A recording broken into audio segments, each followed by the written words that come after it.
Word? Oh, there's the bell. There's the bell. What's up, brother? You're in the championship rounds with King Amin of Essex. It's round 7. Of course, moderated by Jay. You know, who else would do it? Self-described casual boxing fan, where, of course, we talk about boxing news and everything in between. What's up, my brother? How you doing today? I'm good, man. I can't complain, man. I'm feeling good. Okay. I see you got the T-shirt on. I don't know if you want to explain the swag, but I see you. I see you. You Well, know. I try not to wear nothing that don't represent an honest opinion, man. So, All this is a right, all right. gift, I ain't mad at you, but my it brother. represents me. I ain't mad at you. I ain't mad at you. All right. All right. So, all right. I see you feeling good, man. I'm chilling, man. I'm feeling good. So I guess we just gonna get into it. So as usual, I'm gonna start off asking you about last week's fights. So let's talk about the Adorno brothers, because that's pretty exciting. Remaining undefeated as lightweights. Joseph Adorno, Jeremy Adorno. What did you think about the fight? They fought down in Florida. They both remained undefeated. What did you think? That was on that all Puerto Rican car. I'm gonna just say straight away, bro. They from Jersey. They not gonna have me looking like no fools. And the reason why they had a difficult time is because they came out there talking that Allentown shit. This ain't the movie Keanu. You niggas ain't from Allentown, man. Y'all was on TBV telling us, you see, we from Jersey. So, you know what I mean? But in all seriousness, Jeremy, I think he was had, I don't want to say the easier night. But they, Jermaine Ortiz was a dog. Joseph ain't had no easy night. Joseph had the box. I think the draw was a fair decision, and I still think that there's a lot of work for them to do, and also a lot of potential they still have. So shout out to the Adorno brothers. Okay. All right. So we're gonna move down to super middleweight fight, 168 pounds. Berlanga versus Nicholson. What did you think of that fight? Yo, the whole time I watched that fight, number one, Edgar Berlanga, he's only like 23, 24 years old. He's young. Young guy. And as I'm watching him, he reminds me straight up and down like Adonis Superman Stevenson. That's our Haitian Canadian brethren out of Montreal. Yo, I can't remember the fight it was, but Adonis Stevenson had a particular fight where he knocked the cat down 4 or 5 times, and people still was like, yo, but he didn't knock him out. And it's like, but don't you see how real that power is to knock somebody down, to take them off their balance? Right. And Damon Nicholson, he was on his. Shout out, he's a DMV cat. He's out of the DMV area. We know that area well. So definitely. Shout out to Maryland, DC. That's right. So, what I mean? He was thorough in there. But again, in there against a capable fighter and landing with power, I felt this was the best thing that could have happened because it took the pressure off of him in terms of getting that KO streak. Now he can just box. He can continue to remember how to set up those power shots and how to stay calm and not rush his work. So it was a good fight overall. Any surprises in the fight for you? I was surprised Nicholson, chin was that strong. And I don't say that facetiously at all. Again, everybody's expectation of Edgar Berlanga's power is that he's going to put you down. But Nicholson was hitting back. That's when after being down, he would get back up, and he had some pop on his too. So it was a very exciting fight. Okay, what do you think? I mean, man, who knows if you know the answer to this, but what do you think could be next for Berlanga? What do you think could be next for him? Truthfully, I think somebody else might have mentioned it, but there's a guy out there. Just if they wanted to rush him, do the top rank diet, and get him a belt, there's a Cuban fighter out there, David Morrell. Okay. But I don't think David Morrell is all that. The WBA be giving out titles, you know what I'm saying? So he got a title. He's only like 6-0 with a title. That's an easy way to justify, the Berlanga takeover, or keep bringing them along slowly, because a Jesse Hart or a Edlier Alvarez, one of those guys, Sullivan Barrera. Okay. Yeah, those guys are a good next step. Now, Jesse Hart, is he from out of Philly? Jesse Hart. Yeah. Okay. All right, so let's move along to the main event. We got Emmanuel Navarrete and Christopher Rio. So what'd you think about that fight? Yo, Navarrete is let me say it in this context. He's the real deal in terms of what he know how to do what he do. He doesn't seem as though, you know, his punches is mad awkward. All his shits is loopy, but they land. And he's able to generate power. He don't move his head enough, you know, for my measure, to fight some of the more superior boxers. There's no wonder why he would avoid a Shakur Stevenson, but you know what I'm saying? Against a wild puncher, going punch for punch, he's that kind of guy. And, you know, he showed against a tough Chris Diaz, again, common opponent, because the only two guys I believe that Christopher Diaz lost to, matter of fact, not believe, I can say it for fact, somebody bet me money. The only two cats he lost to was Ito and Shakur Stevenson. So he lost to monsters. So that's why even in this fight, people gave him a chance against Navarrete. But Navarrete showed and proved that he's something in the featherweight division. So he's that deal. I'm going to give him that. All right. And what do you think could be next for him coming up? Well, you know, whoever else is at featherweight, man, I don't really know, because, you know, Top Rank got a lot of featherweight fighters. It depends on who they decided to whom they were feeding the other person. So, you know, I think they're big on Navarrete. Number one, as a Mexican fighter, he's a big draw. He's got his own fan base. So they might serve somebody else up to him. You know what I mean? So even I mentioned Ito, right? They might serve Ito up to Navarrete. Okay. All right. So we're gonna, you know, keep our eyes out for that. All right. So let's move on to the articles. Always like to review the fights, but let's move on to the articles. And you know, the news. All right. So listen, this first one, man. You know, we were kind of talking about it for a day or two. We got, you know, Floyd Mayweather and Logan Paul. They're going to fight in an exhibition boxing match on June 6, 2021. Listen, I think I just got the news of this yesterday. I don't know, or maybe it was the day before. I don't remember. But it's going to be a big draw, man. You know, we know that. I think I read somewhere it's a $15 million payday in it, you know. And you know Mayweather's not moving for a little bit of change. But besides the money, we know the money is going to be good. What do you think? Is it legitimate? Is it going to even be entertaining? What's up? Jay, this going to look worse than what he did to McGregor. Oh, well, you mean worse in terms of like how McGregor looked like a fish out of water, and he started to get hit by punches he could not see coming? Oh, and he was a fighter, a legitimate fighter, but he was getting, in a boxing match, he was getting hit by punches he could not see coming. Logan Paul, but this is part of the spectacle. They're smart. They're serving up Logan. You see how I almost started to say Jake, right? They're gonna save Jake, and they're gonna serve up Logan. You feel me? This is part of the deal. This is part of the spectacle, man. Can Logan even beat Jake? You see what I'm saying? I don't know. I thought Logan is 0-1 in this celebrity type venue, in this ordeal. He's 0-1. So and he's going to face Floyd Mayweather. Right. So is this like some sort of like, you know, like WWE type of, I'm just saying, where they're creating a script or something where, you know, Floyd Mayweather kind of school Logan Paul and then he ended up fighting Jake Paul? I mean, anything's possible at this point. Because what we're talking about is all those suppositions is part of the spectacle, because you build it. Now it's getting like WWE. You got storyline now. That's what I mean. Avenge your brother's loss, you know, challenge Floyd because he's at such a much higher weight. And Jake's had a few decent fights. And you can kind of build it up. And here's the biggest thing of all.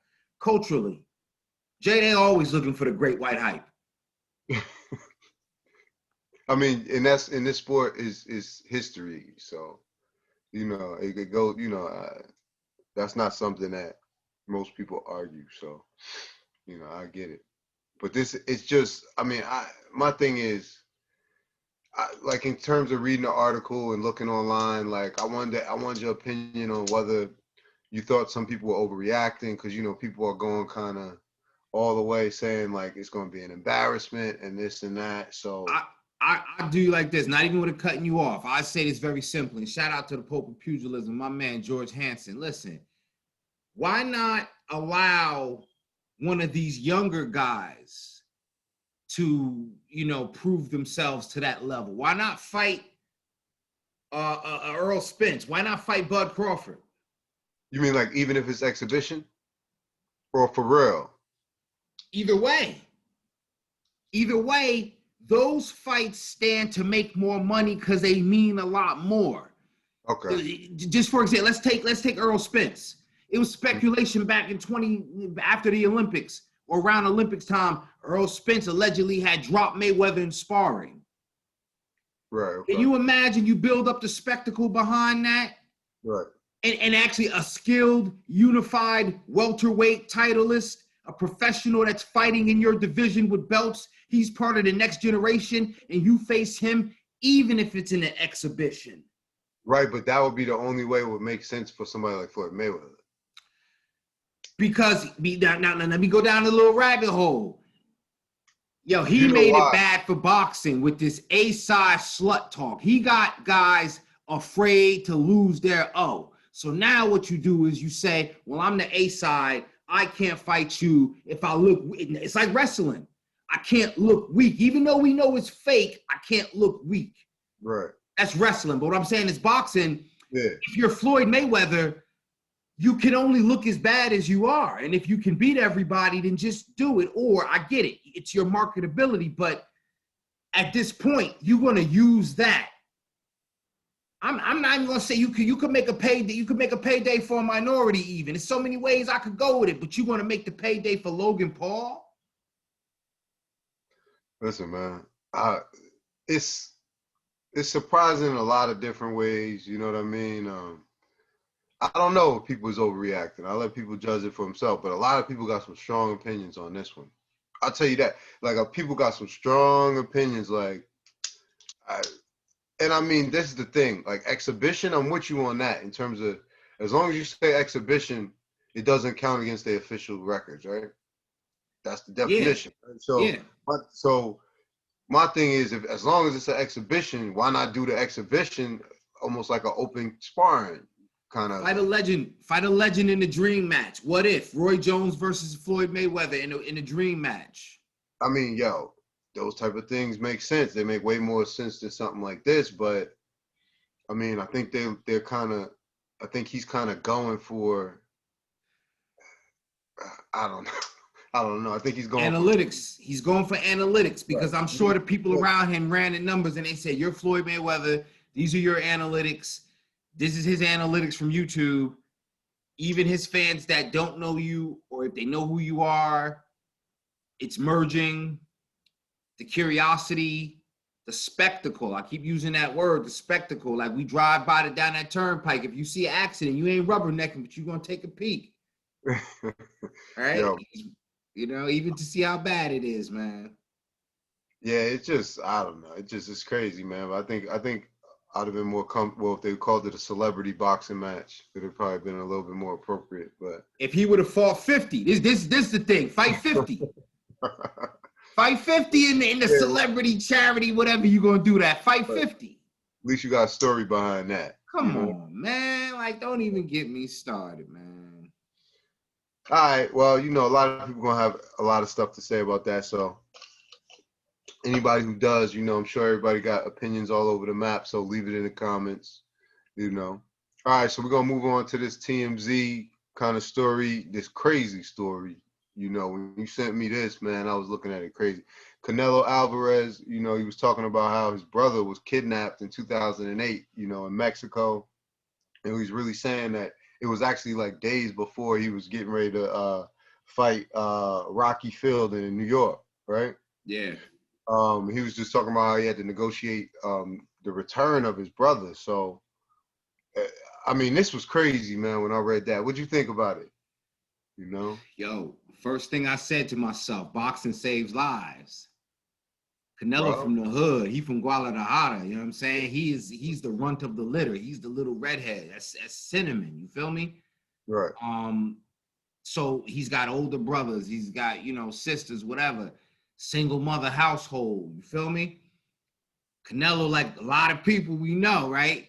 And for him to have such a crazy situation going on in the background, man, like I said, composure, response to adversity.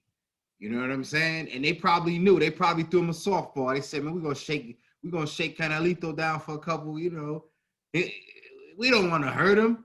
Yo, but that's crazy, man. Like to even, and the thing is, like he was talking about in the article, he was talking about, they was asking if he was gonna move like his family. Yeah, he was like, he said no. No, because they from there, you know, so they got family there. Like, but you can understand that because it's a lot of dangerous places you can go, and you know, and there's people living there and they got roots there and they're not leaving, you know. Yeah. But I think too, man, like it goes back to that toughness that you have to have. That most fighters, you come from a background where, you know, we know we don't know, but everybody, I think, you know, you have to be able to tap into that resiliency because he, you know, you can't say, oh, well, he, you know, he didn't have a decent opponent, whatever it was. I mean, he had a fight. He had an opponent in front of him, but he had something in the back of his mind. Right. And he was able to maintain his composure and go in there and take it. Because those are the kind of things you could go in there and get knocked out. Right. And you know, not using it, I'm not saying not using it as an excuse, you know what I mean? Yeah. So for all this to be going in, you know, third round TKO. I mean, listen, man. When you talk about knowing how to compartmentalize and focus, yeah. Yo, he should be giving people tips on that. That's like them kids, you know, not to marginalize it. Them kids from the hood, they playing football and basketball, and they like, yo, you know what I'm saying? Something happened to one of my friends right in front of me the other day, and I still had to come in and focus on. I had to go to school, number one, and then after school I had to practice it and get ready to suit up and play that ball, you know. Well, you know what? That's kind of a good way to good way to kind of see it because, you know, I'm not saying he's been through this before, but again, like you said, he don't necessarily have a background, like an easy upbringing. He hasn't had an easy upbringing, so he might be familiar with this happening to people or just happening in general. So that's crazy though. Anyway, though, you know. Yeah. Yo, but listen, this next article, I think this was the most kind of important one that we're going to talk about today, with Ryan Garcia. You know, he had originally had a fight scheduled for July, you know, with Javier Fortuna. You know, he went on Instagram, I think himself. I don't think it was his team, right? He went on Instagram, and reported that he was pulling out of the fight, right? He said to manage my health and well-being, you know, become a stronger version of myself. So, you know, obviously, you know, he's probably whatever he's dealing with, you know, psychologically, mentally, in terms of, you know, him wanting to make sure that, you know, that he's doing well, you know, or well enough, or that he's, you know, he's feeling good. He kind of pulled out. So what did you think of the article? And, you know, then we can kind of get into the issue, you know. Well, I definitely, I like the way the article, well, you know, it's really no way to report anything like that without kind of understanding the backstory. So I think the article, you know, made sure they didn't paint it from a sports aspect. Yeah. You know, sometimes you get the sports writers that'll say, you know, a fighter's pulling out, you know, and then they immediately allude to something along those lines. So I'm glad they gave it the humanistic touch that they did. And you know, Ryan Garcia, you know, like I said, for a young man, you know, he's definitely he's positioned in the light where a lot of young people, I think this is a norm. And I think you probably don't see it as much with boxers. It's not something that you might see, you know, being able to ignite, unless they've already gone off the rails, unless they've reached to where Tyson Fury, and again, not too long ago, you have guys like Ishe Smith out of Las Vegas. You know, he can tell you about his experiences in some dark days. A lot of fighters will tell you. Frank Bruno, a history, you know. So it's not really something that you hear a reason for pulling out of a fight. And I'm glad that they framed it in a way where they didn't make it seem like it was a weakness or a deficit. It made it seem like just as it was important as a hamstring or a tendon. And you know what? That's a that's a very important point because, listen, we were talking a couple weeks ago about Tyson Fury, right? Yeah. Talking about, you know, how he kind of, not saying he was the first person, but like set an example in terms of how open he was with talking about challenges, right? So hopefully what we're seeing is the effect of that, right? Absolutely. in terms of how the article was written, I wasn't even thinking about that, right? So we're talking about how media views these things now too, Sure. which was a great point. But when I was reading this, that's what I thought of. Tyson Fury, I know there's other examples out there, but, don't kill me. But in terms of that kind of trickling down, right?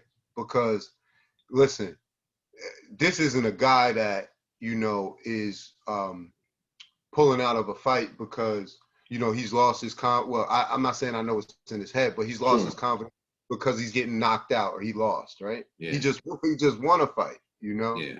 So I'm just saying that to kind of underline and reiterate the importance of mental health, right? Because not only should we kind of celebrate him at a young guy at 22 to be able to not only be able to articulate to the world why he's pulling out, right? To manage my health and well-being, to know like whatever's going on, it's not right now. So let me take care of what I got to take care of and come back when I'm 100%.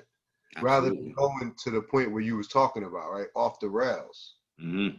So for anybody who would attack him, in terms of, you got to try to see it in that frame, right? Because everybody likes to play Monday morning quarterback when TMZ, the person overdosed, right, or they're in the car accident, blah blah. But this is how you avoid that. Absolutely. You have a kid who's prioritizing his mental health. And that's what I'm saying. Like, we have a different generation now. When it comes to music, they're not afraid to talk about these issues. And these kids are 22. You got Teofimo Lopez Jr. expressing his support. To me, that's very big. You know what I mean? Absolutely. So you got to give these kids, excuse me, give me, I'm passionate about this, but you got to give these kids credit because they're not scared. You know what I mean? And they're doing it from positions of strength. I think it was important too. You know what I mean? Absolutely. Not saying that if you lose and you lose your confidence that you're weak. You know what I mean? But when it can happen to somebody who's at the top too, right? Tyson Fury was talking about those things, right? So, and when we talk about, like stress and anxiety, depression, all these things, it's only natural that that not most people, all of us, we associate those things, like with wealth and money with happiness.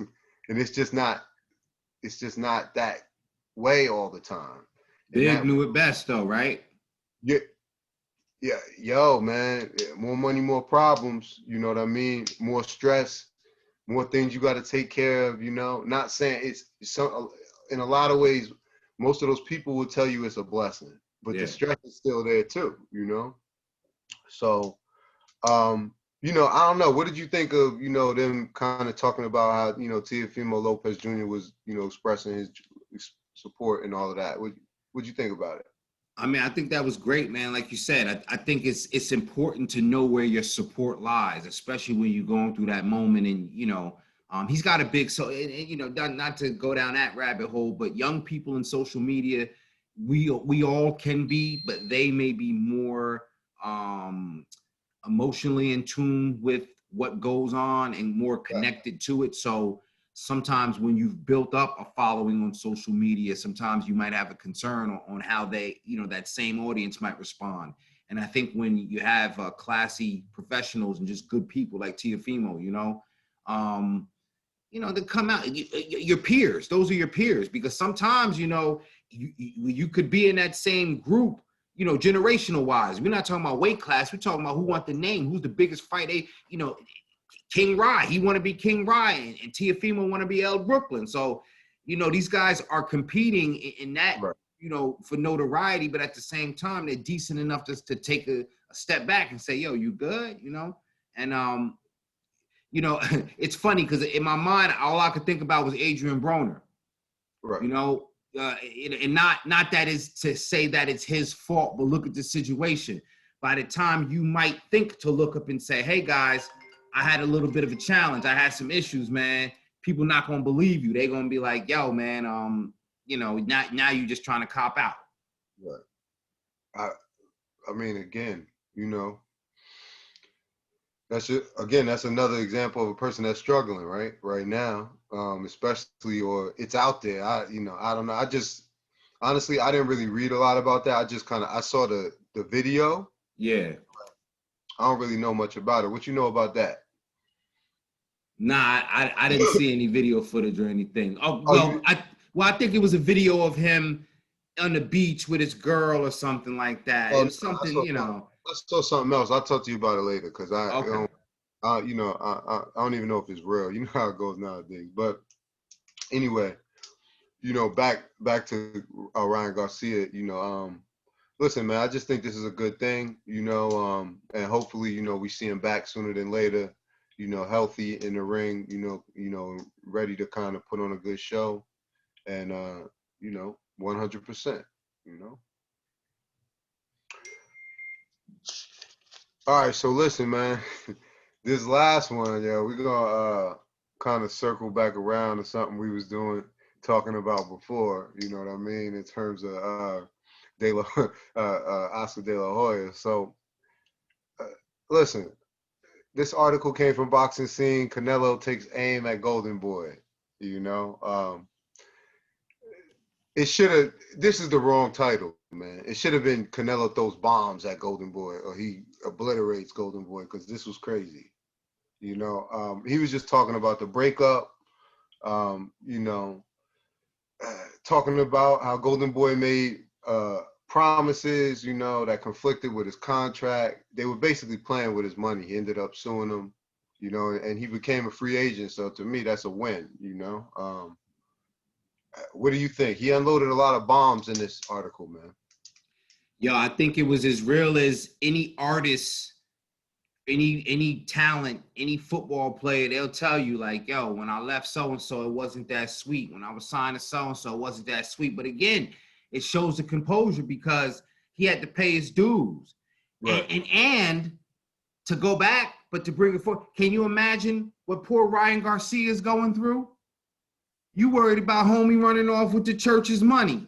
Right. You worried about if he gonna leave the building with your check or not. You worried what kind of condition this man is in.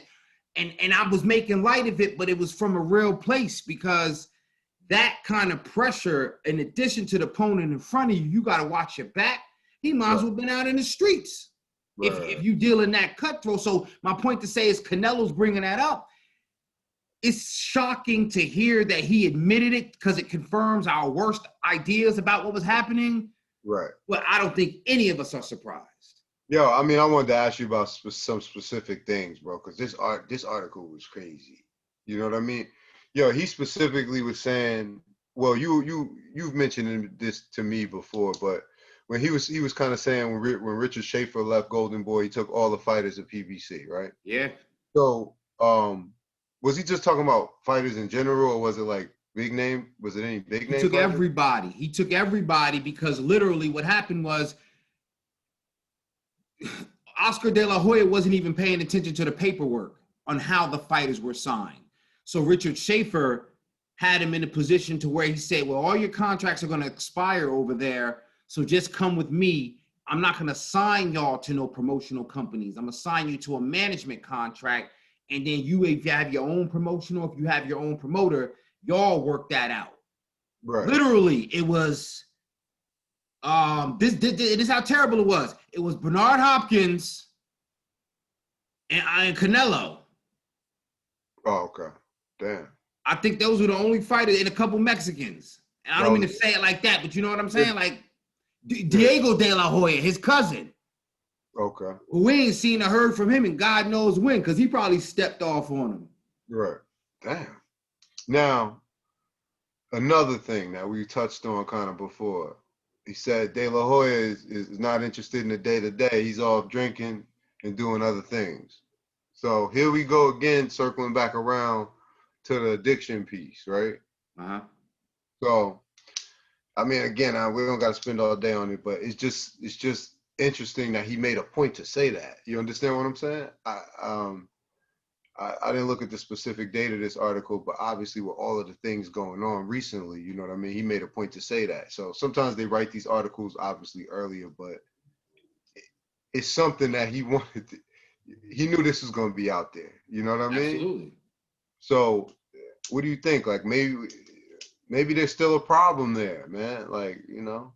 You know, we Bro, know so, it's so, the so journey. now do you know what I mean when I say Oscar De La Hoya was in Atlanta and I would be concerned? I know that, you know, relapse is a part of recovery. That's what I know. You know what I'm saying? I know, and I know that Atlanta offers a lot of nightlife in different places where it's probably not good if you got a problem with So, drinking, bro. so you Ryan Garcia, you sitting at home with your new baby, he tell you he got a fight lined up for you. You may be in your head feeling how you feeling, thinking what you thinking, and you see this fool on TV in the shape he's in. Yeah. You want his ass when he come back to California. Oh, Oscar, I need to come see you. Right. Oh, Yo, just call Gloria, set up a meeting. Nah, I need to see you. man, this, like I said, bro, like Canelo's smart, man. You know what I mean? I never thought he wasn't smart, but he's smart, man, in terms of like, because if you look at, like, again, they talking about his contract, they was screwing him, I guess, bro. Yeah.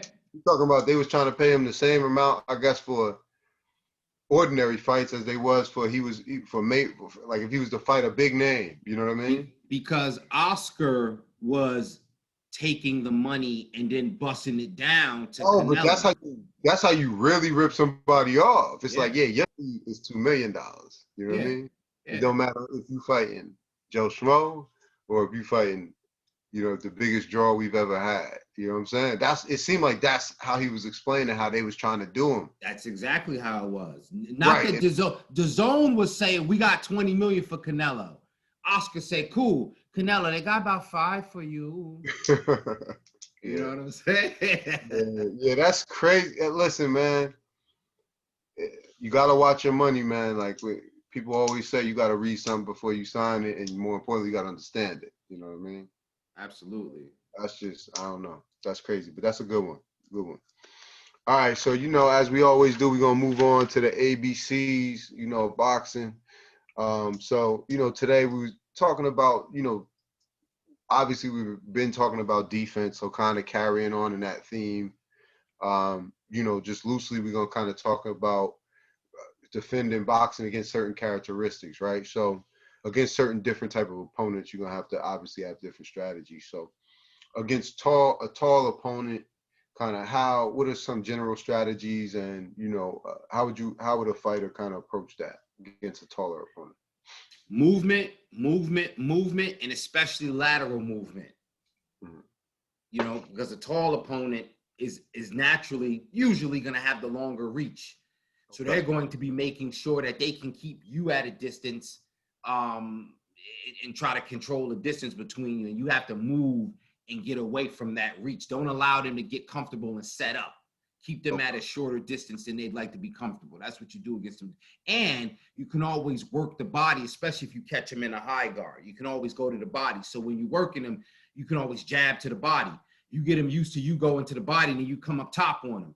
Then you start going up top and go back to the body. You go up and down on them, and you can confuse them. All right. What about, you know, against a shorter opponent, or, you know, how would kind of a boxer approach that to try to get the advantage? Or, you know, obviously the goal is to, you know, score points, look good, you know, in the ring. So how would you approach that against a shorter opponent? And the opposite, you know, if you're the taller person, it's keeping them at a distance. Okay. Keeping them at a distance. But remember, the jab is not necessarily going to have enough power on it. So it's keeping them at enough distance and moving, because that short opponent might be coming towards you, trying to put some pressure on you. Right. So you keeping a distance so you can land your cross. Your cross. Or if they're an active fighter, because they might be shorter, they may decide to be more offensive. You're going to want to move and counter. So you want to jab, move, and counter a lot of what they're doing. Okay.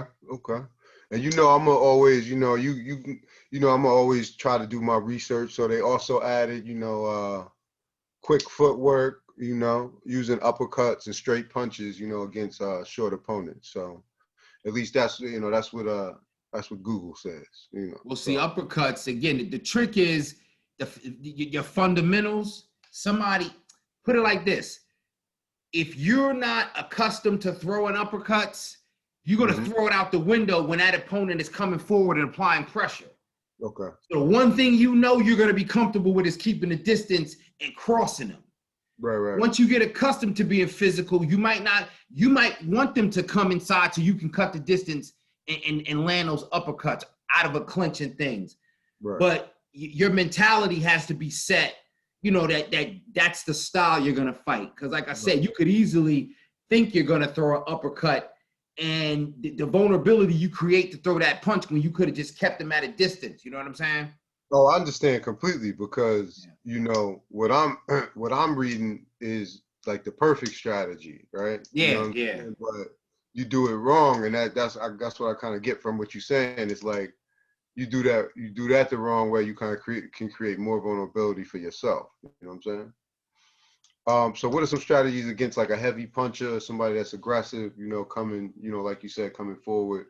They were kind of talking about keeping moving, surprise attack. I was kind of surprised about that, and talking about not exchanging. So what do you think about that? And anything to add to that? Somebody that's a heavy puncher, man, they're going to be throwing bombs.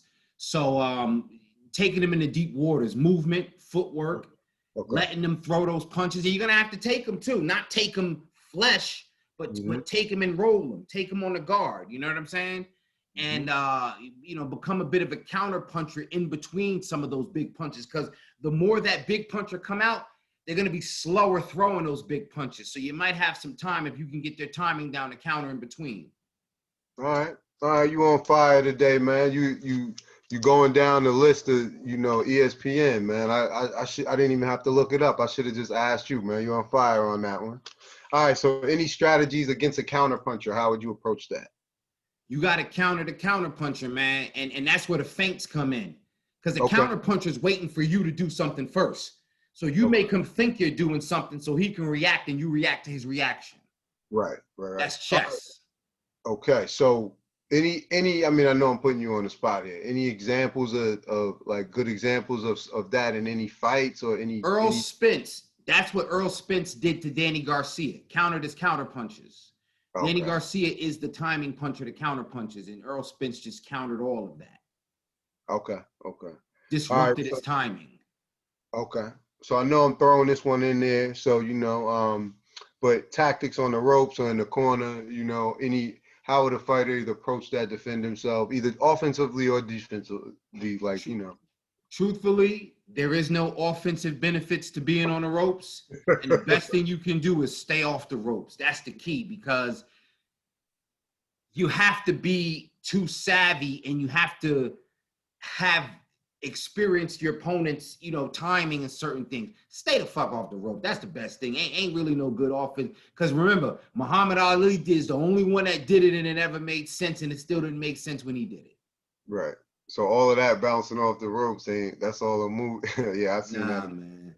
You were real good in the movies. All right. So we appreciate that. Always going to school, getting that free game. You know what I mean? So as we always do, we're going to talk about the upcoming fights. We got something real exciting coming up on May the 1st. We've been talking about this, for a minute now. This fight, this card with all the Mexican, it's an all Mexican fighters card featuring all Mexican fighters. Andy Ruiz versus Areola. So that's a fight we're real excited about. Most people have seen, how hard it looks like Ruiz has been training. The body. Everybody's talking about the transformation, that his body has made in terms of I've read some places that he's in the best shape of his career. Don't kill me, if that's not. Yeah. But what do you think about the fight? What are you expecting? And before you even get into the fight, what do you think of Ruiz and kind of the work he's been putting in? And do you think that's going to make a difference? Well, I'm gonna try to wrap this all into one, because I got to pick up the little big man from practice. Oh, okay. But I think number one, Andy Ruiz reminds me a lot of myself, and I understand his comfort with food. Mm-hmm. Andy Ruiz is his own worst enemy, and I mean, like, he beat Anthony Joshua to become the first and only Mexican heavyweight champion. Right. You can never take that away from him. Right. But then he come into the rematch 20 pounds heavier than the weight he was when he won. That's in here. So He comes in against Chris Areola, Chris Arreola is a do or die kind of fighter, and this fight again. I mentioned AJ. I mentioned a return of Andy Ruiz coming off of the loss to AJ, but I'm also mentioning the fact that we got a Deontay Wilder spotting, and then we have Joe Joyce and Derek Chisora. We got a lot of heavyweight action, a lot of heavyweight implications, and I think that if Andy Ruiz comes out of this one successfully, a fight with Wilder for the both of them makes a lot of sense, man. Y'all think about that one, man. Okay. All right. So, quickly, we what are your thoughts about upcoming fights? This week, we got Katie Taylor, versus Natasha Jonas. So, what'd you think about that fight? Katie Taylor is she's a unified. I don't know if she's undisputed women's. I think welterweight, or I'm not sure, but she's an Olympic gold medalist turned champ. She's champ. Okay. She's good, and her opponent Natasha Jonas is also very good. I think this is a rematch of something that they did in the amateurs, but I feel like if Jonas is not more aggressive and she doesn't land more than on a scorecard, it's going to go to Taylor. Taylor is the darling. So whether she looks good or not, she's going to get the win. So Jonas is fighting against the judges and Taylor that night. So fight hard, honey. All right. So next, let's talk about Derek Chisora versus Joseph Parker, a heavyweight fight. You just kind of mentioned Chisora a minute ago. So what did you think about what you think about that? Any surprises? And what's kind of your prediction in terms of coming out of that fight, Chisora versus Parker? My only prediction on that one is, man, somebody might get knocked out. Don't be surprised if Derek Chisora pulls the upset knockout, because that's how he do. He either knock out or get knocked out. Okay. All right. And last but not least, we're going to talk about Eres Londo, Latta versus Thomas Cornflake, Lamanna. So what you think about that fight? Any surprises? Any predictions? I mean, and what are you kind of expecting out of these fighters? That is, Latta's been around for a while. Lamanna has been around for a while, but more as a contender. You can't be a contender forever, and this is his time to shine. Okay. All right, my brother. So as always, you gave us some jewels, gave us your opinion, some facts and everything in between, my brother. So, until then, we're going to check in later. I'm going to see you at the 8th round. You got anything to say to the people before you get out of here? Definitely, man. Check me out on Instagram at King Amin of Essex 1. Also, check out this YouTube page. We got loads of content. Check out all the fights. Let us know what you like, what you don't like. Let me know who you like, who you don't like, and we'll talk about it, man. All right, my brother. Always good to talk to you. Checking in. Have a good night. You too, brother.